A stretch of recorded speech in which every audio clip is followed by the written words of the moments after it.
Again, the sales concept. You start from the product. You just say, I have this machine. How many people have seen the adverts? Ice block making machine available, and so everybody goes to buy. You're not even, it's not like you've gone to check, okay, how many parties do they hold around this area? How many people do I think I'll be serving every weekend? And then you just go, you buy the ice block making machine, and then you're there. And you start saying, okay, what next? I need to sell it, I need to promote it. Then you put a banner in front of your house, ice blocks available, da da da da da da. And you do that. And the next thing you're already talking about, oh, my profit was this, my sales was this. We are never sure whether you actually maximized that process. Let's check the next one. And look at this one. This now starts from consumer needs. Oh, I live in Mushin. And no, I don't live in Mushin. Okay, but I live in Mushin. And then I find out that from Thursday every day, there's one party or the other, 3-4 streets in a stretch. And I look around. What do? They go all the way to wherever. And they're buying ice blocks into drums. They're hiring drums. They're hiring chairs and what have you. What do I want to do? To have a land in that place that I'm not going to be paying so much for, to have some more money on my hands, then I buy the ice block making machine, then I buy chairs for rent, I buy tables, drums, and I look for something else to add to make it different from whatever it is they've known. So I'm so sure of something. From Thursday to Sunday, every day, I have a ready market. I can then ask the sales guys to go into other markets to take care of Monday to Wednesday. So you've already planned, and so you're starting from the consumer, and then your integrated marketing needs is you're going to plan word of mouth. Who are the people that are going to be telling people, did you know somebody opened something that's, you're starting from that. Then you make some flyers and you send it around. If it was a big business, you can actually think about doing radio jingle. And then if you add contacts, oh, can you help me put this in those small tablets in the newspaper? Great ice block for me in machine available here. So you can get ice block that would never melt until your party is over. And then you send that in. So you've done integrated communication.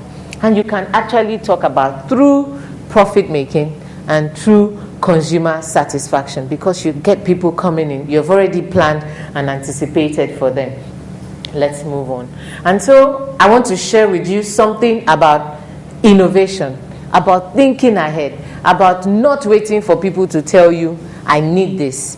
That is the right one, but then we need to take it further. Can you see that island? What does it look like to you? It's like island in the middle of nowhere, right? And there's this telling you, we're here. So maybe it's some moribund island. They don't really have access to many things, but they're just there. And there was this company. They make shoes, and they were running out of sales. They weren't making so much sense. And they said, look, you guys, the sales manager and the supervisor, you guys go around. Just go and look all over the place. Find where we can get a ready market. And when you get that ready market, you need to let us know. And so therefore they get to this island and they're like, let's see. And they get there. And the ship drew close to the island, and they noticed thousands of naked natives running around in excitement. The general manager turned to his colleague and sighed, oh, they don't wear shoes. There's clearly no market for our shoes here. And the colleague kept quiet, and he was just thinking and reflecting, not sure, and he was saying, isn't there 1,000 opportunities for shoes here? So it's just about, is the cup half full? Or is it half empty? So you go into a place that, see those people, they're aborigines, they don't even wear clothes. Who told you if you took in the simplest of clothes in there, that would not cost them? Or you can even do better. Go into the island and see. Maybe they have the choicest or precious kind of minerals or fruits on that island. You say, you know what, you guys, we'll bring you clothes and you let us harvest this amount of stuff. Because somebody will say, oh, where would they get money? You don't have to go to look for money. Go back to those days. It was just all about trade and barter. And somebody says to me, he said that is the fundamental thing we forget when we're doing transactions. You do not have to wait only for the money to exchange. There might be things that you really want and that those people will be willing to give. I mean, it's not so precious to them. But for you, you know what you can turn it into when you bring it into your system. So for example, if you went to an island and all they grow on that island is malt, barley, and all that, and it was just growing wild, nobody was standing. What do they need there? you know, you guys, I'll bring you this consignment of shoes and we'll harvest the malt. And then you go again the next season that you know your next free set of malts would have grown, and you take them the next consumable that they need, and you harvest the malt. What has happened? There's been great exchanges. But when you go there and you say, oh, there's no market here because it is not apparent. What we need to look behind the obvious. We need to look behind what is evident and say, hey, what is underlying there? We all see every day the launch any new iPad. You see guys, they show them lining up from 12 midnight of the day that launch is going to happen. And in so many cities, you see them, they're even disappointed. Maybe the consignment didn't come in. I saw the one of China. They were actually beating people out to leave the place because they didn't want to leave. Innovation had come, and they were going to buy and get it at all costs. That's the kind of marketing we should go for. Now, it's not every time you're going to achieve that. So when you don't have something that is giving you such a rave, it's not the end. But it just shows the discipline to continuously look and look beyond. You look deep and you think far. And so that's our motivation. And what is the most powerful word in marketing, or even really in anything? Why? Why do we have to go this route? And then we tell ourselves, oh, because everyone in this area, they only like eating red pap, so all what we have to sell is so good. And there's something. Why don't we try something else, another flavor, maybe something that has vanilla inside?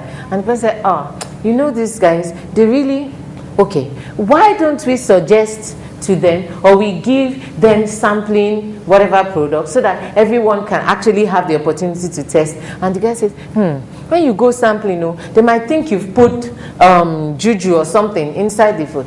All right, why don't we set up an activation site where people come and make it themselves, and then they test it, and by the time you push your whys further, people will get tired of giving you end of story answers, and you get to move forward and you're able to make progress. So why? Very important. We should use it.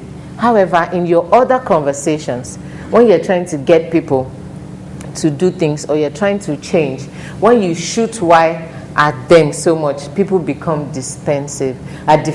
So all you need to then do is, don't you think we should we consider, if we had a discussion now, and I told you, and you came to me and you said, we're going to have service tomorrow, and we're having women's meeting tomorrow, and it's for 3 o'clock. That's after service. And I go, why? And you go, but don't you think it's the right thing for us to do? We need to do. But why must we? By the time I go, why? You say, look, do you know what? Service is for 3. You come or you don't. And so we don't move beyond understanding why. But if someone says, why don't we consider moving it to about 5, maybe just before the evening service, when we know people are coming again at 6, so that you merge all the activities that people will do together and they can maximize their time, and then that makes sense, and it's like, okay, I think it's something we can consider. But in such discussions, but for yourself and for your company and for the things you're going to do, you can ask yourself, why, Buki, why are you doing this? Why don't you change this? Okay, why can't we? And why? And by the time you do your 4 whys, or the 5th one, you would have come up with really fantastic ideas that would help you go forward. All right. And so very quickly, the marketing mix. They're the very notorious 4 P's of marketing: product, price, place, and promotion. And there's the other 3 when you're talking about services. Then you talk about the people, you talk about the process involved, and then the physical evidence. You take a bank. The people are very critical. If you enter a bank and all the people, the tellers there, their faces are stern as the faces of people on Ojuju Rock or wherever, you would just think again, maybe you want to do that transaction or you want to go back home.